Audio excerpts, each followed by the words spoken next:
Esqueça a criatura lenta, fofa e inofensiva que você vê hoje pendurada nas árvores. O ancestral dela não fugia do perigo, ele era o perigo. Estamos falando de um colosso de 4 toneladas, um titã blindado capaz de ficar em pé e olhar nos olhos dos maiores carnívoros que já pisaram neste continente.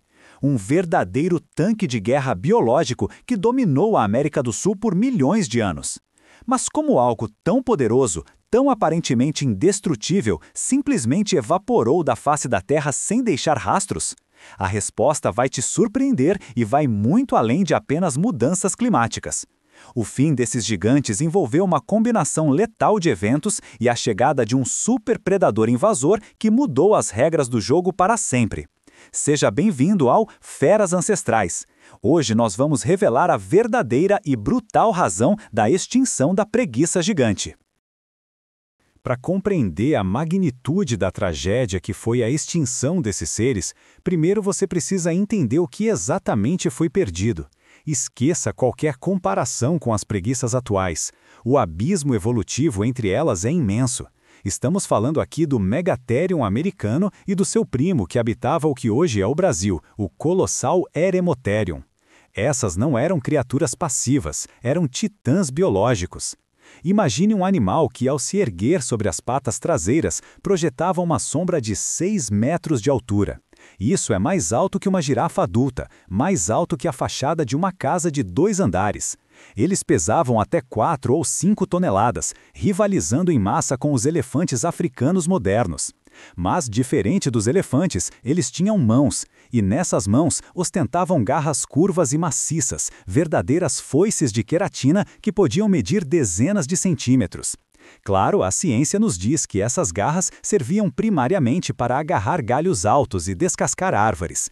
Mas não se engane, em um confronto, um único golpe dessa mão teria força cinética suficiente para eviscerar um tigre dentes de sabre ou esmagar o crânio de um urso.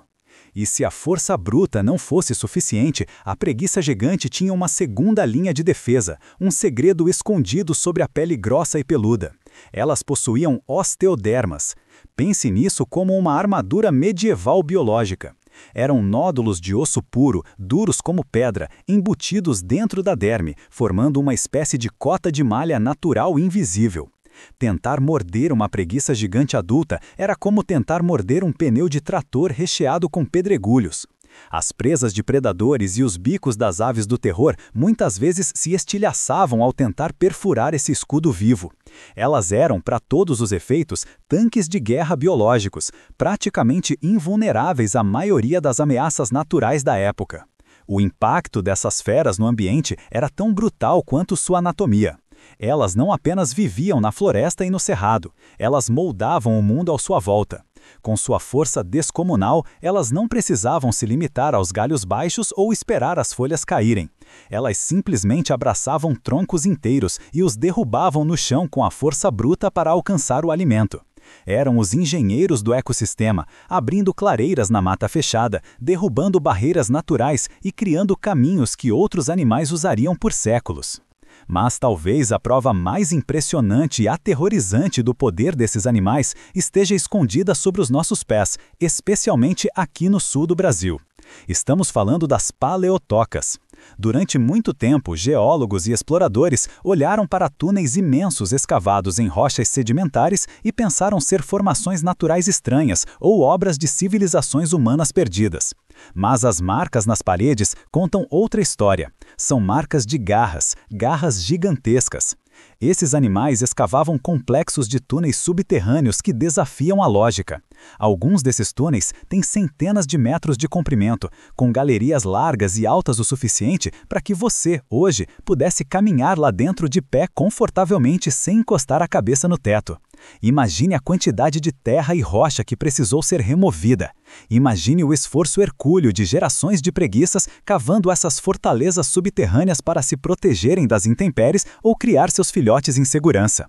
Era quase uma civilização de gigantes vivendo no subsolo. Eles pareciam ter conquistado a superfície e o subterrâneo, perfeitamente adaptados, blindados e armados. Nada parecia capaz de derrubar esse império. Imagine o cenário onde esses reis caminhavam.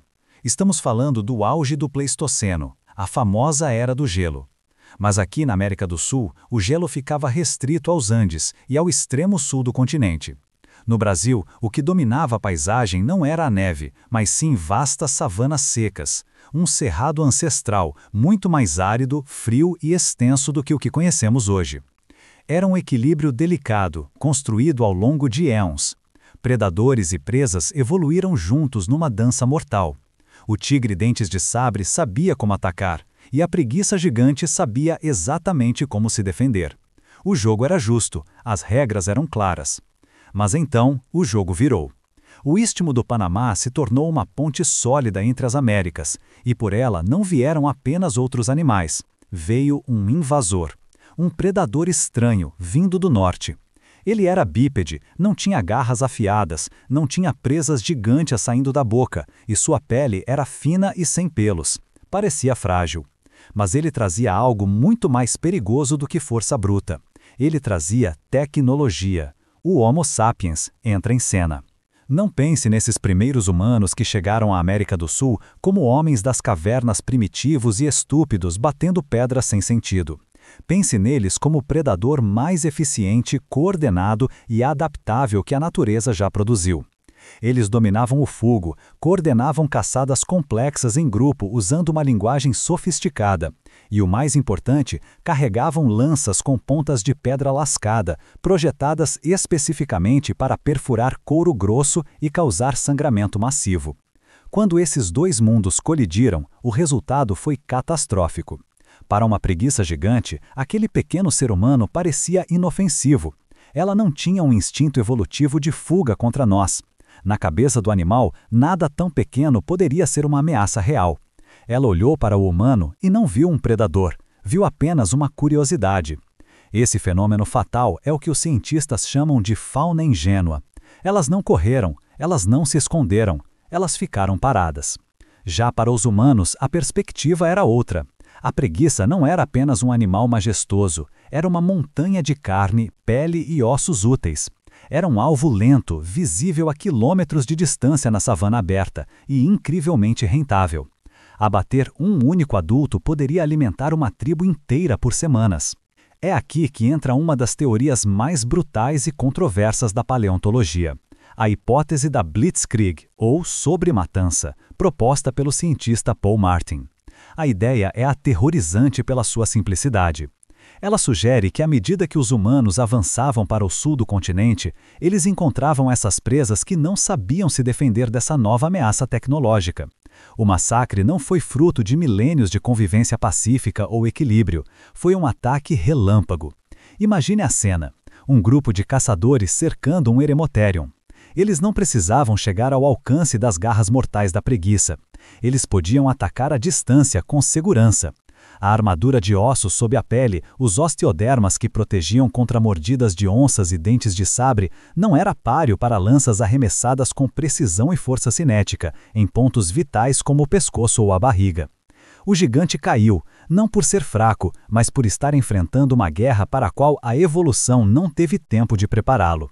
Foi um massacre sistemático, em um piscar de olhos geológico. Mas culpar apenas a lança humana seria simplificar demais uma tragédia tão complexa. A verdadeira razão, o golpe final que condenou a preguiça gigante ao esquecimento, não foi apenas a violência externa, mas a própria biologia dela. Na natureza, existem basicamente dois tipos de jogo. Animais pequenos, como ratos e coelhos, apostam na quantidade. Vivem pouco, mas têm dezenas de filhotes. Se você mata 10, amanhã nascem 20. Mas os gigantes, eles jogam uma partida muito mais arriscada e lenta. Um Megatherium ou um Eremotherium demorava anos para atingir a idade adulta. A gestação desses animais era longuíssima, provavelmente durando mais de um ano, tal qual a de um elefante, e resultava em apenas um único filhote por vez. A mãe investia toda a sua energia vital para proteger e amamentar aquela única cria. Essa estratégia funciona maravilhosamente bem quando você é um tanque invulnerável e quase nenhum adulto morre por causas naturais. Mas quando um novo predador entra em cena e começa a abater os adultos, essa lentidão reprodutiva se torna uma sentença de morte. A matemática da extinção é fria e assustadora. Simulações modernas mostram que os humanos não precisavam massacrar manadas inteiras todos os dias para causar o fim da espécie. Bastava um desequilíbrio mínimo. Se uma tribo de caçadores abatesse apenas uma preguiça a mais do que nascia por ano em uma determinada região, a população entrava em uma espiral de colapso. Não foi necessariamente uma guerra total, foi um sangramento lento e irreversível. Ano após ano, século após século, havia menos gigantes nascendo para repor os que eram caçados. A espécie não foi destruída de uma vez, ela foi, matematicamente, impedida de existir. E para transformar esse cenário difícil em um pesadelo sem saída, o clima agiu como um cúmplice cruel. O fim da Era do Gelo trouxe um aquecimento global natural que começou a transformar as vastas savanas abertas, o lar perfeito e cheio de alimento desses animais, em florestas densas, úmidas e fechadas. O habitat delas estava encolhendo drasticamente, fragmentando as populações, empurrando os sobreviventes para ilhas de vegetação isoladas. Basicamente, as mudanças climáticas encurralaram as preguiças gigantes em espaços menores, e os humanos encontraram elas presas nessas armadilhas geográficas sem ter para onde correr. No entanto, há quem diga que o último suspiro desses titãs não aconteceu há 10.000 anos. Nas profundezas inexploradas da Amazônia, persiste uma lenda que arrepia a espinha de seringueiros e indígenas até hoje, a lenda do Mapinguari. As descrições passadas de geração em geração são perturbadoramente precisas. As testemunhas não falam de um espírito fantasmagórico, mas de uma besta de carne e osso. Um monstro alto, que anda sobre duas patas como um homem, com pelos avermelhados, garras imensas curvadas para dentro e uma pele tão dura que resiste a facadas e até a balas de espingarda. Soa familiar? Muitos cientistas e historiadores acreditam que o Mapinguari não é uma invenção da imaginação, mas sim uma memória ancestral. Pode ser o eco cultural de encontros reais e aterrorizantes que nossos antepassados tiveram com os últimos sobreviventes solitários dessa dinastia, refugiados na escuridão da mata fechada, muito tempo depois que o resto do mundo acreditava que eles já tinham virado poeira. Hoje, as savanas da América do Sul permanecem silenciosas. Os jardineiros colossais que moldavam essa terra desapareceram, deixando para trás apenas túneis vazios e ossos petrificados como testemunhas de um império perdido. O que restou dessa linhagem majestosa foi apenas a pequena preguiça arborícola, uma sombra evolutiva que aprendeu a lição mais dura de todas. Para sobreviver em um mundo conquistado pelo homem, a única saída foi se tornar pequena, lenta e invisível nas copas das árvores. Essa é a lei brutal da natureza. Não importa quão forte, blindado ou gigante você seja, a evolução não perdoa. Adapte-se ou morra.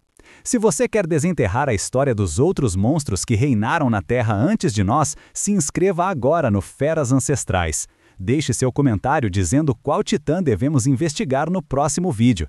Até a próxima jornada pelo passado selvagem.